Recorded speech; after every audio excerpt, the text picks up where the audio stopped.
Good morning, USA. We are talking about the Wall Street today.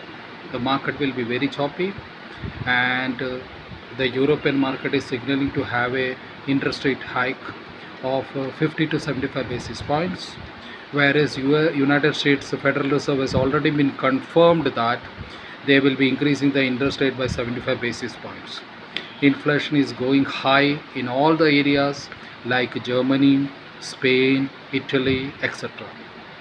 In every countries they will be facing other shortages of raw materials also. Manufacturing sector will be affected, and the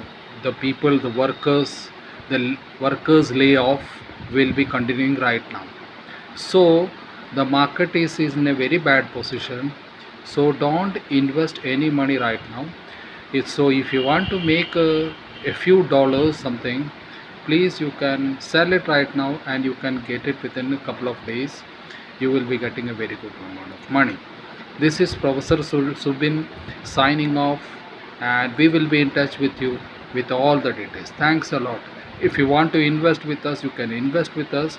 You can highlight all the details. It is available in this YouTube channel. Thanks a lot.